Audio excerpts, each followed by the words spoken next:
প্রাপ্তবয়স্ক হওয়ার আগে মানুষের কোনো পাপ বা গোনা লেখা হয় না, তাই শিশুরা নিষ্পাপ থাকে।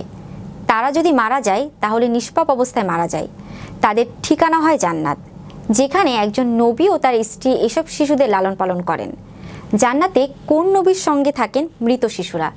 বিস্তারিত থাকছে ডেস্ক রিপোর্টে।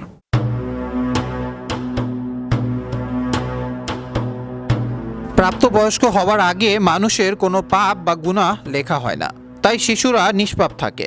তারা যদি মারা যায় তাহলে নিষ্পাপ অবস্থায় মারা যায়। তাদের ঠিকানা হয় জান্নাত, যেখানে একজন নবী ও তার স্ত্রী এসব শিশুদের লালন পালন করেন।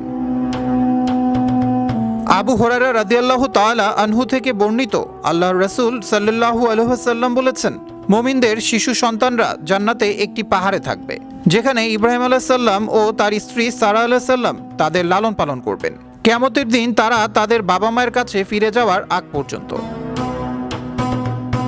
সামুরা ইবনে জুনদুব রাদিয়াল্লাহু থেকে বর্ণিত, নবী করিম সাল্লাল্লাহু আলাইহি সাল্লাম একদিন সকালে তার আগের রাতে দেখা স্বপ্ন সাহাবীদের শুনিয়েছিলেন যে স্বপ্নে দুজন ফেরেশতা তাকে জান্নাত ও জাহান্নামের বিভিন্ন দৃশ্য দেখিয়েছেন। ওই স্বপ্নে এক পর্যায়ে ফেরেশতারা তাকে নিয়ে গিয়েছিলেন জান্নাতের এক সবুজ বাগানে।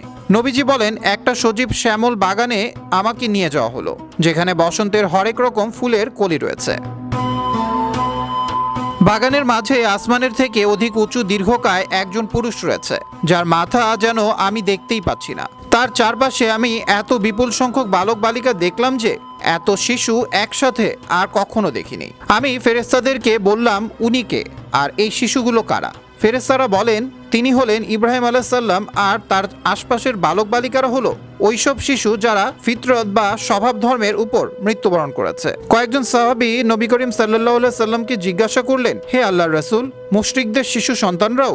নবীজি সাল্লাল্লাহু আলাইহি সাল্লাম বললেন, মুশরিকদের শিশু সন্তানরাও। এই হাদিস থেকে বোঝা যায় মুমিন ও কাফের যে কোনো পরিবারের শিশুই হোক, শিশু অবস্থায় মারা গেলে জান্নাতে যান এবং আল্লাহর নবী ইব্রাহিম আলাইহিস সালামের তত্ত্বাবধানে জান্নাতে থাকেন। এছাড়া একাধিক হাদিস থেকে বোঝা যায় মৃত শিশুরা কিয়ামতের দিন তাদের মুমিন বাবা মায়েরও জান্নাতে যাওয়ার কারণ হবে।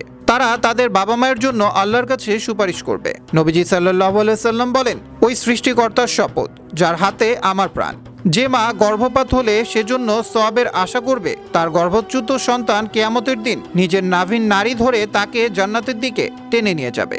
আরেকটি বর্ণনায় এসেছে, নবীজি সাল্লাল্লাহু আলাইহি সাল্লাম বলেছেন, যে নারীর 3টি শিশু মারা যাবে, ওই নারীর জন্য ওই শিশু সন্তানরা জাহান্নাম থেকে পর্দা হবে। এক নারী বললেন, আর 2টি সন্তান মারা গেলে? নবীজি সাল্লাল্লাহু আলাইহি সাল্লাম বললেন, 2টি মারা গেলেও। মুমিন বাবা মা ও সন্তানরা জান্নাতে মিলিত হবেন। জান্নাতে মুমিন বাবা মা ও সন্তানদের মিলন ঘটানোর প্রতিশ্রুতি দিয়ে পবিত্র কোরআনে আল্লাহ তাআলা বলেন, যারা ঈমান আনে এবং তাদের সন্তান সন্ততি ঈমানের সাথে তাদের অনুসরণ করে, আমরা তাদের সাথে তাদের সন্তানদের মিলন ঘটাবো এবং তাদের আমলের সওয়াবও কমাবো না। প্রত্যেক ব্যক্তি নিজ কৃতকর্মের জন্য দায়বদ্ধ।